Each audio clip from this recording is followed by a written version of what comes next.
अस्सलामुअलैकुम वरहमतुल्लाहि वबरकातुहू।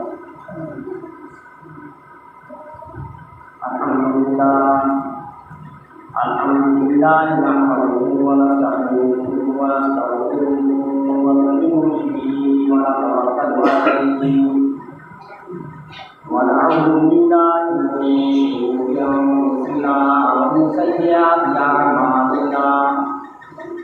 मन यहदिहिल्लाहु फला मुदिल्ल लहु व मन युद्लिल फला हादिय लहु व नशहदु अल्ला इलाहा इल्लल्लाह वहदहु ला शरीका लहु व नशहदु अन्ना सय्यिदना व सनदना व शफीअना व हबीबना व नबियना मुर्शिदना व मौलाना मुहम्मद अब्दुहु व रसूलुहु सल्लल्लाहु अलैहि व अला आलिहि व अस्हाबिहि व अज़वाजिहि व ज़ुर्रिय्यतिहि व बारक व सल्लम तस्लीमन कसीरा। अम्मा बाद, अऊज़ु बिल्लाहि मिनश शैतानिर रजीम। बिस्मिल्लाहिर रहमानिर रहीम। लइन शकरतुम लज़ीदन्नकुम व लइन कफरतुम इन्न अज़ाबी लशदीद। सदक़ल्लाहुल अज़ीम।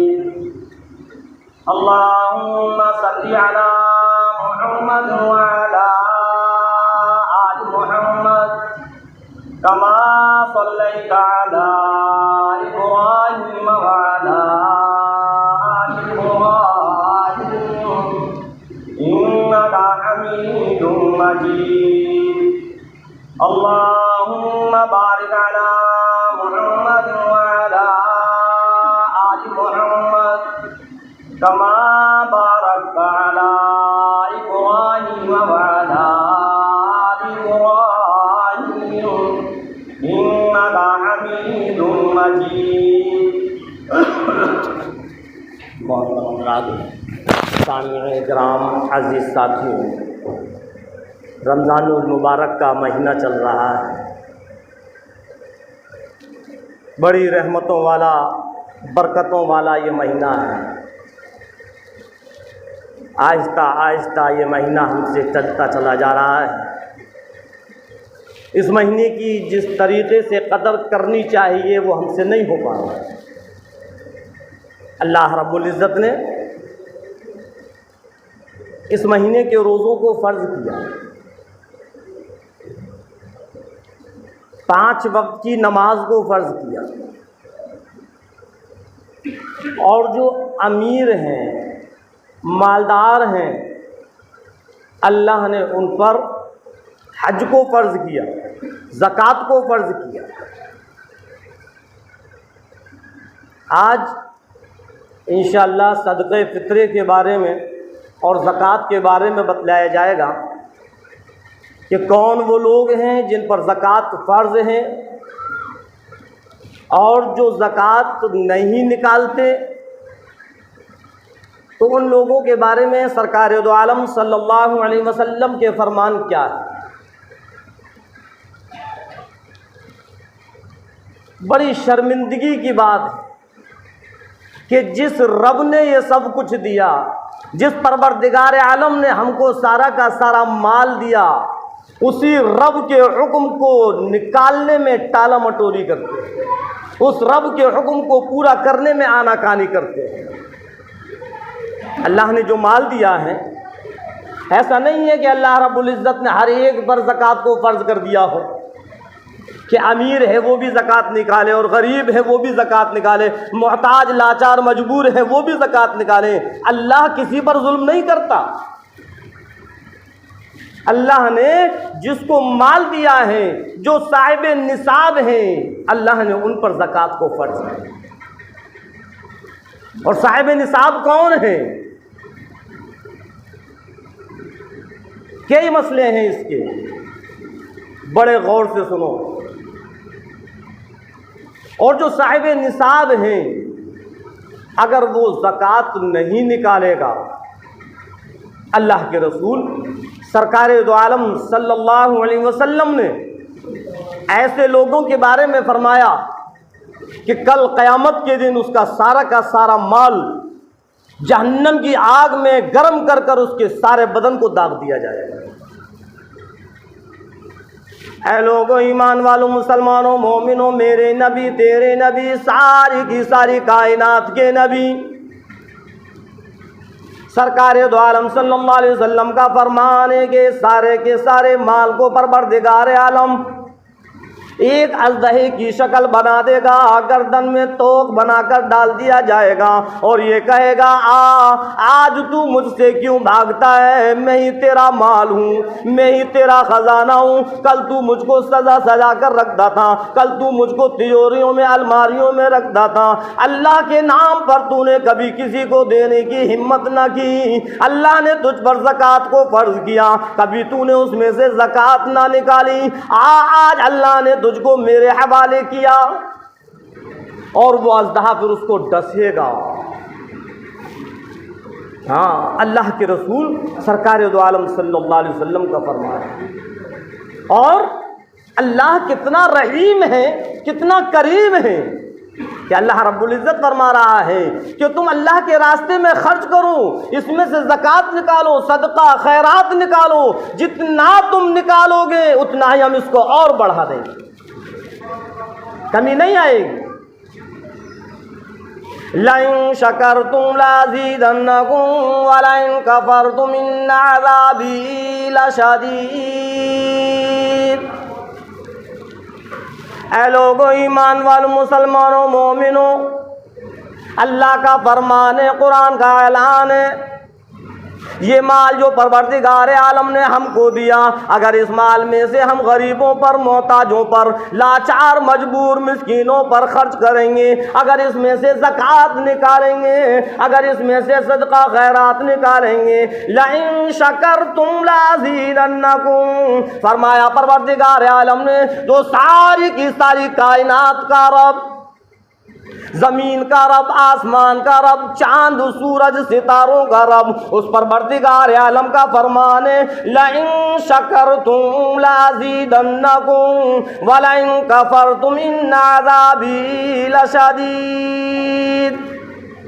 जितना तुम मेरा शुक्र अदा करोगे, जितना तुम मेरी फरमा बरदारी करोगे, जितना तुम मेरे हुक्म को पूरा करोगे, मैं तुम्हारे माल को और बढ़ाता जाऊंगा, उसके अंदर ज्यादती करता जाऊंगा। जितना गरीबों पर तुम खर्च करोगे उतना ही मैं तुम्हारे माल को और बढ़ा दूंगा। याद रखना ऐ लोगों, ऐ मेरे बंदों, अगर तुमने मेरी नाफरमानी की, इन्न अज़ाबी लशदीद, तो फिर मेरा अज़ाब बड़ा सख्त है। कौन कह रहा है? परवरदिगार आलम फरमा रहा है, रब्बे कायनात का मालिक फरमा रहा है, वो परवरदिगार आलम जिसने हमको सब कुछ दिया। अगर रब चाहता तो हमको अमीर ना बनाता, हम भी गरीब होते। अल्लाह का शुक्र अदा करो, अल्लाह का शुक्र अदा करो कि अल्लाह ने अपनी नेमत से नवाज दिया।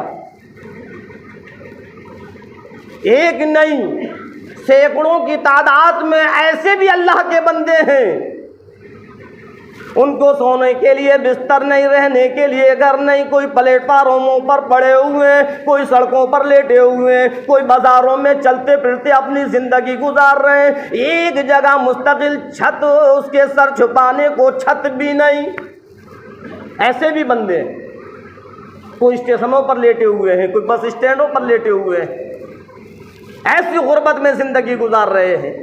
ए अल्लाह के बंदो, जो अल्लाह ने हमको माल दिया है, अल्लाह का शुक्र अदा करो और अल्लाह के हुक्म को पूरा करते रहो। कहीं ऐसा ना हो कि अल्लाह ये हमसे माल को छीन ले। इन्नल्लाह अला कुल्ली शैइन कदीर, अल्लाह हर चीज़ पर कादिर है। वो माल दे सकता है तो माल ले भी सकता है। मिनट से पहले वो अमीर बना सकता है तो मिनट से पहले वो फ़कीर भी बना सकता है। अल्लाह के हुक्म को पूरा करते हुए जो साहिब निसाब हैं, अल्लाह ने उन पर ज़कात को फ़र्ज किया। अगर हम ज़कात नहीं निकालेंगे तो यही माल कल क़यामत के दिन हमारे लिए बवाले जान बन जाए। अब सुने वो कौन लोग हैं जो साहिब निसाब हैं। सबसे पहले फरमाया जिसके पास सोना हो, चांदी हो। समझ में आई बात? सोने की भी एक मिक़दार बतलाई और चांदी की भी एक मिक़दार बतलाई। फरमाया कि जिसके पास 52.5 तोले चांदी हो या 7.5 तोले सोना हो। कोई इंसान है उसके पास चांदी नहीं है लेकिन सोना 7.5 तोले है, 7.5 तोले से भी ज़्यादा है, तो अभी इस पर ज़कात फर्ज नहीं है। मैंने बताया अल्लाह बड़ा रहीम है।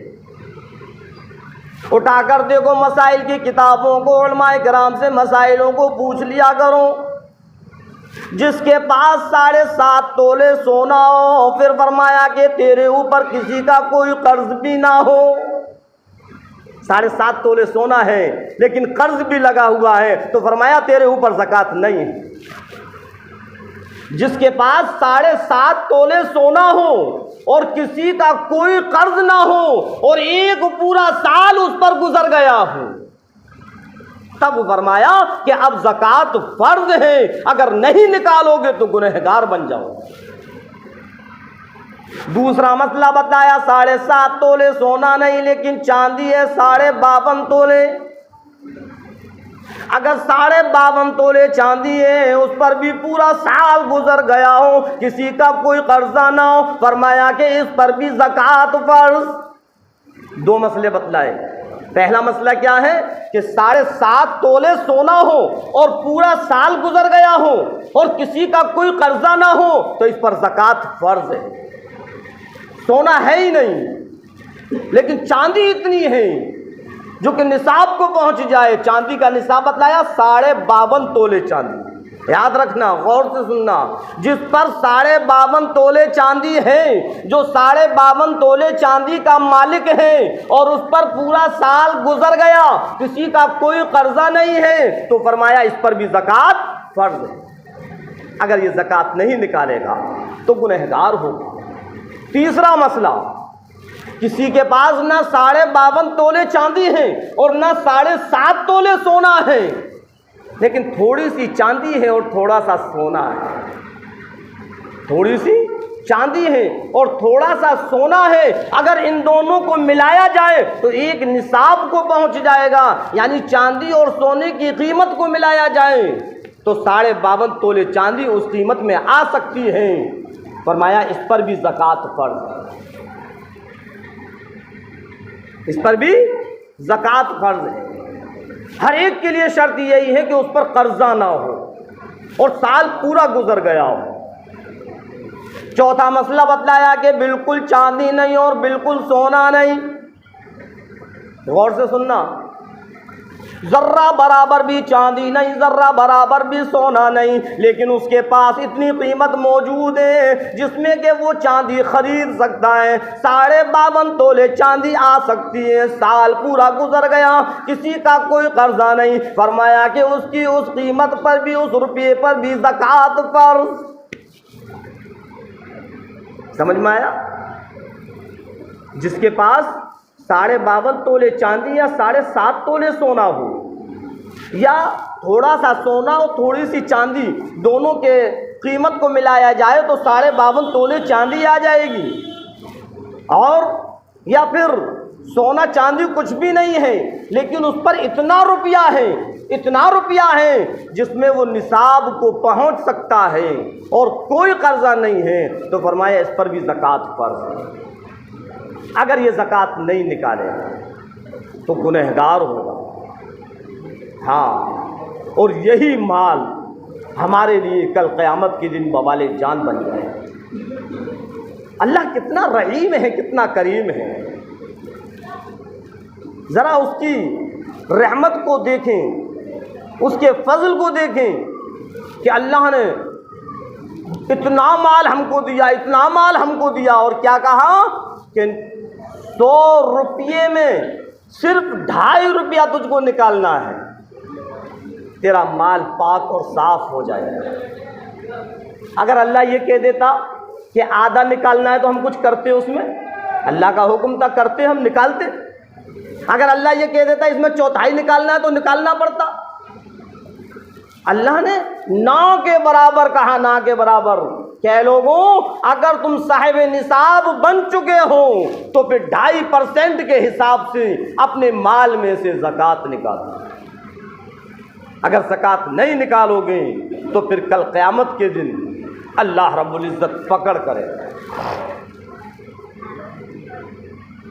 फिर अज़ाब के अंदर मुब्तला करे। और जब अल्लाह अज़ाब देने पर आएगा तो फिर कोई उससे बचा नहीं सकता। अल्लाह का शुक्र अदा करें कि अल्लाह ने हमको अमीर बनाया। ये तो ज़कात का निसाब है। अब सदक़े फ़ितरा क्या है? हाँ, सदक़े फ़ितरा भी उन पर वाजिब है जो साहिब निसाब हैं, लेकिन कुछ थोड़ा सा फ़र्क है, उस फ़र्क को समझना। ज़कात उस पर फ़र्ज़ है जो साहिब निसाब हैं, पूरा के पूरा साल गुज़र गया, किसी का कोई कर्जा नहीं है तो उस पर ज़कात फ़र्ज़ है। लेकिन सदक़े फ़ित्रे के लिए फरमाया कि अगर इतना माल है कि साहिब निसाब हैं, साल गुज़रा हो या ना गुज़रा हो, अगर इतना माल उसके पास है और किसी का कोई कर्जा नहीं है तो फिर सदक़े फ़ित्रा निकालना इस पर वाजिब है। और सदक़े फ़ित्रा कितना निकलेगा? ज़कात का तो एक ज़कात की एक मिक़दार बता दी 2.5%। सदक़े फ़ित्रा कितना है? ऐ लोगों, ईमान वालों, मुसलमानों, मोमिनों, मेरे नबी, तेरे नबी, सारी की सारी कायनात के नबी, इमामुल अंबिया, महबूबे किब्रिया, मदनी करीम सल्लल्लाहु अलैहि वसल्लम ने फरमाया कि सदक़े फ़ित्र को निकाला करो। सदक़े फ़ित्रा 4 चीज़ों से अदा होता है। जहन में रखना ये 4 चीज़ें। हम तो सिर्फ एक ही चीज़ को समझते हैं कि बस गेहूँ है, लाओ, सबसे सस्ता गेहूँ है, लाओ इसको निकाल दें। सारे के सारे उलमा बतलाते हैं कि 2.25 किलो गेहूँ, 2.25 किलो गेहूँ। 3 चीज़ें और हैं जो अल्लाह के रसूल सरकार दो आलम सल्लल्लाहु अलैहि वसल्लम ने बतलाई हैं, उस पर भी तो गौर किया करो। फरमाया मदनी करीम सल्लल्लाहु अलैहि वसल्लम ने कि गेहूँ अगर निकालना है तो 2.25 किलो गेहूँ या इसकी मिक़दार आटा हो या इतनी ही कीमत हो। अब अंदाज़ा लगाओ गेहूँ क्या हिसाब है, अच्छा से अच्छा, बेहतर से बेहतर गेहूँ जिस रेट का भी है, बस उसी रेट के हिसाब से 2.25 किलो। हम कहते हैं एहतियातन 2 किलो रख लो, अल्लाह के रास्ते में ज़्यादा चला जाए कम ना जाए। समझ में आए? सदक़े फ़ित्र की मिक़दार बतला रहा हूँ मैं। सदक़े फ़ित्रा एक इंसान की तरफ से कितना है?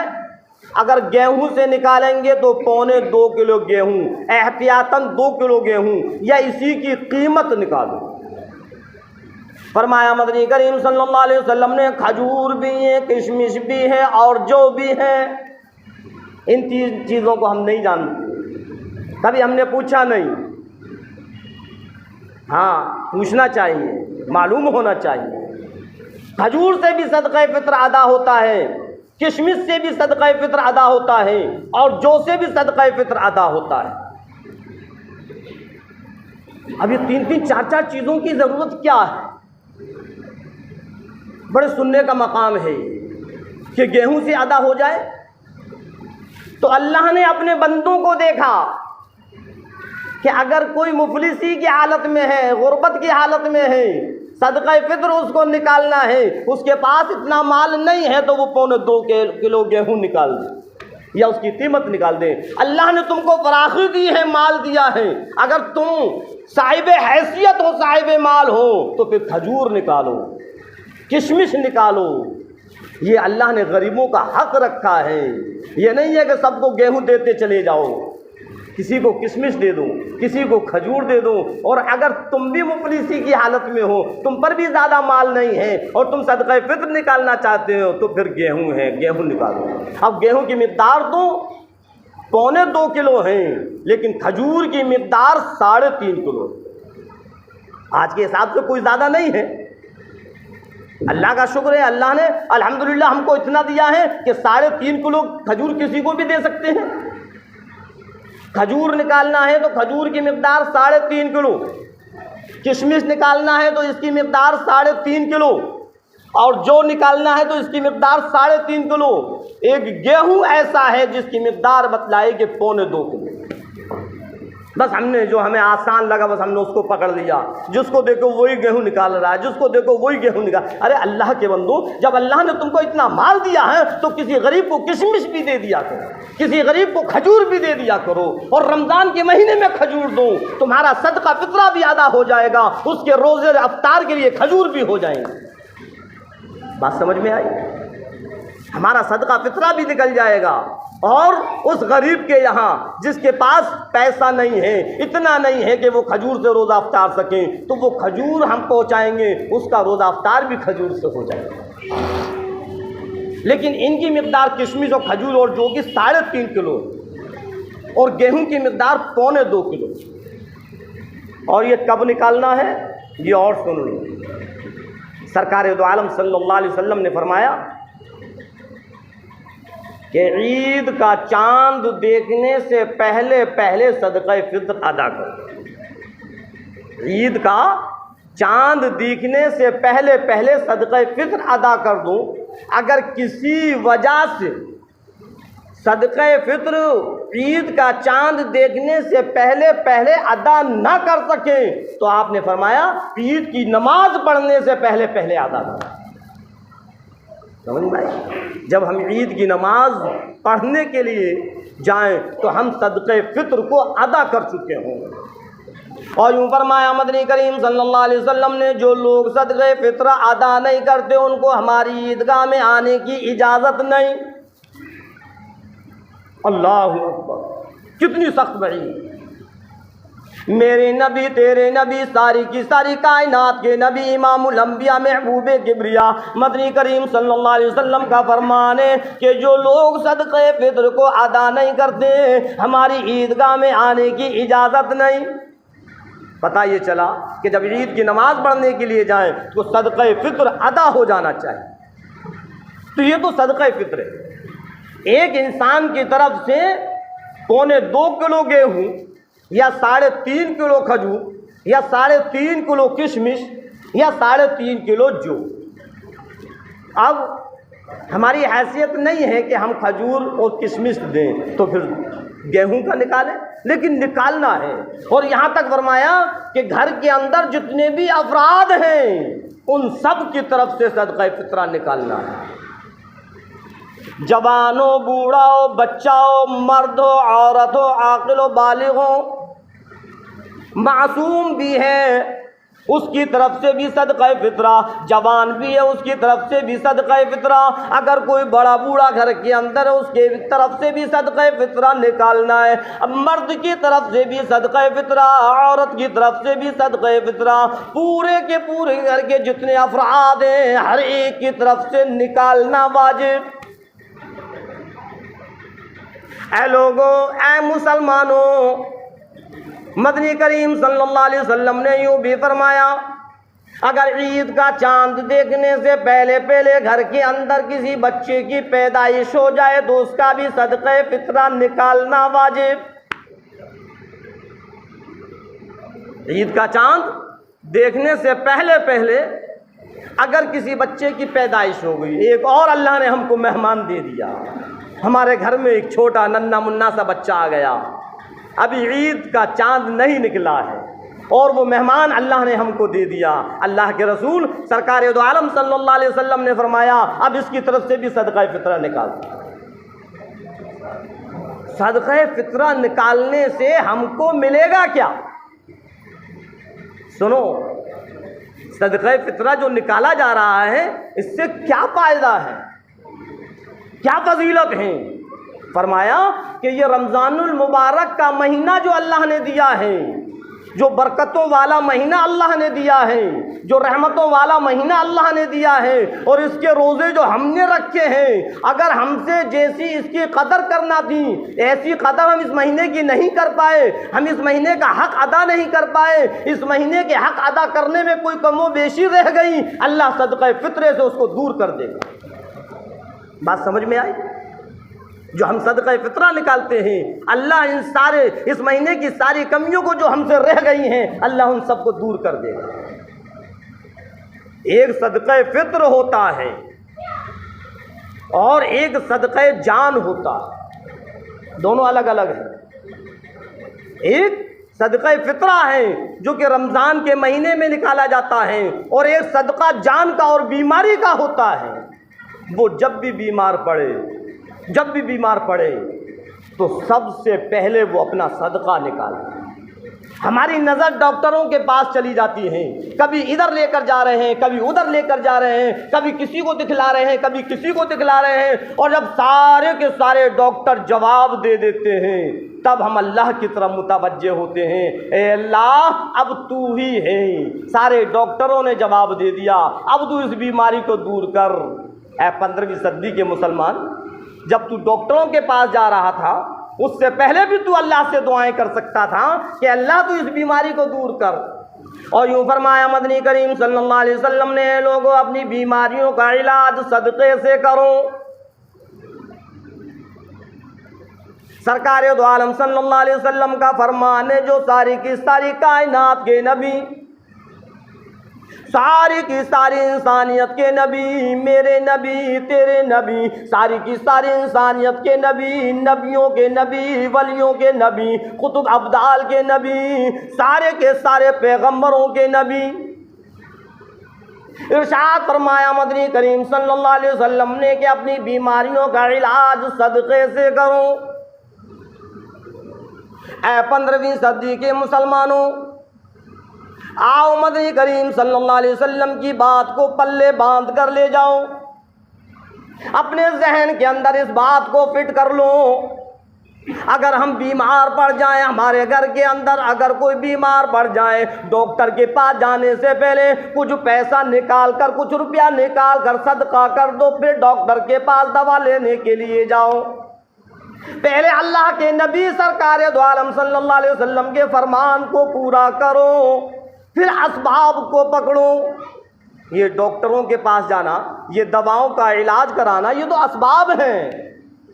सरकार ने फरमाया कि सदक़े से अपना इलाज करो, अपनी बीमारियों का इलाज सदक़े से करो। अब कितना रुपया सदक़े में निकालेंगे अगर कोई बीमार है, तो इसकी कोई मिक़दार नहीं बतलाई। अल्लाह ने अगर तुमको अमीर बनाया, दौलतमंद बनाया, उसी हिसाब से तुम सदका निकाल दिया करो। गरीब हो, मुफलिस हो, लाचार हो, मजबूर हो, परेशान हाल हो, और तुम्हारे ऊपर बीमारी आ गई, तुम बीमार हो, क्या करो? 10 रुपये भी अगर तुम सदका निकाल दोगे, अल्लाह उस सदक़े को कबूल करेगा और तुम्हारी बीमारी को दूर कर देगा। ज़रूरी नहीं है कि एक बकरा हो अपनी बीमारी की तरफ से हम उस बकरे को ही सदका करें। नहीं है हमारे पास बकरा, तो क्या हमारी बीमारी का इलाज सदक़े से नहीं होगा? क्या हम अल्लाह के रसूल सरकार दो आलम सल्लल्लाहु अलैहि वसल्लम की हदीस से महरूम रह जाएंगे? अल्लाह रब्बुल इज़्ज़त फरमाता है, मेरे बंदे में तेरी नियत को देखता हूँ, तेरी जेब को नहीं। सिद्क़ दिल से अगर 1 रुपया भी सदका करेंगे, अल्लाह उसको कबूल करेगा। हम मेडिकल पर जाते हैं, 10, 20, 50 रुपए की दवा यूं ही ले लेते हैं।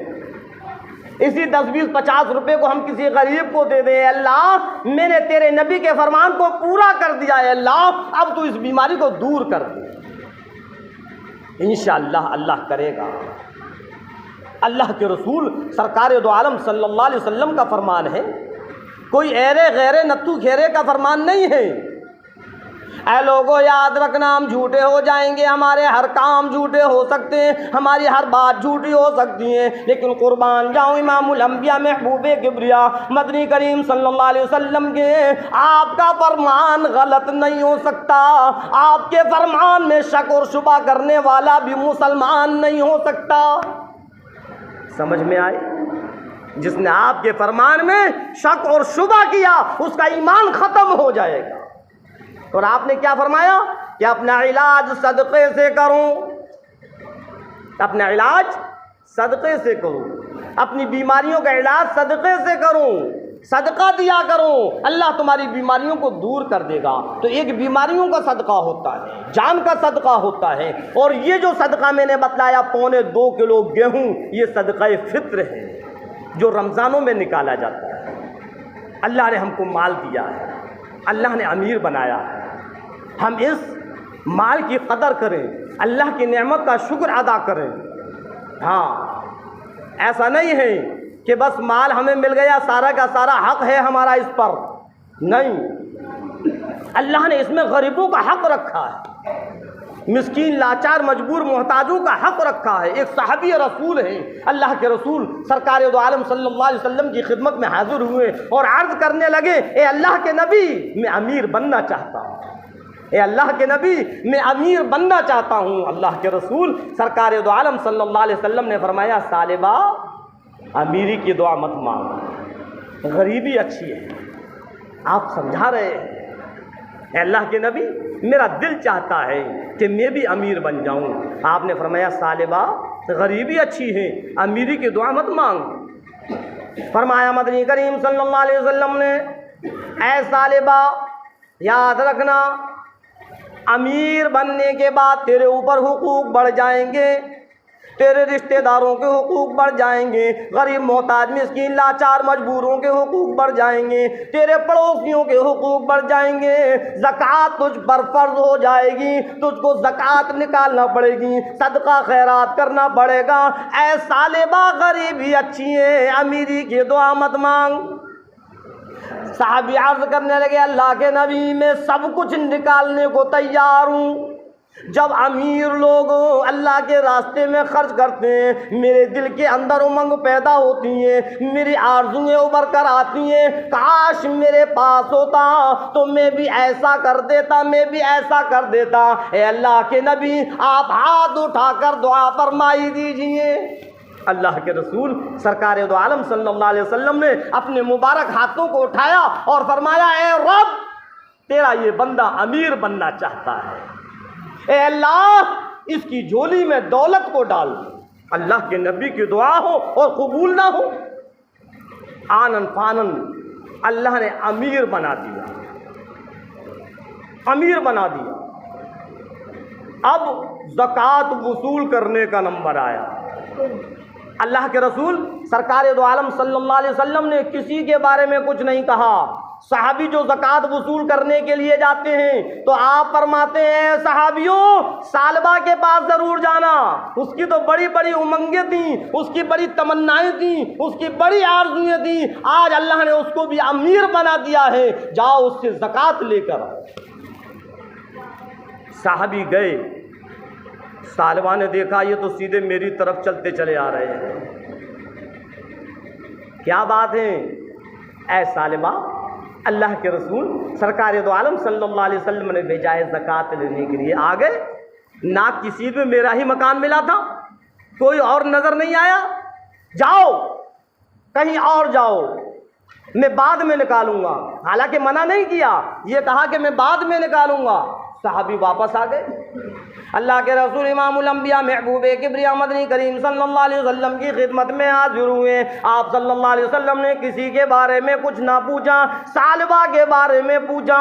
ए सहाबियों, बतलाओ, सालबा ने ज़कात दी या ना दी? साहबी अर्ज करने लगे, अल्लाह के रसूल, टाल दिया। ए अल्लाह के नबी, सालबा कहने लगे कि बाद में निकालूंगा, बाद में सोचूंगा। फरमाया मदनी करीम सल्लल्लाहु अलैहि वसल्लम ने, ए सालबा, तू हलाक हो गया।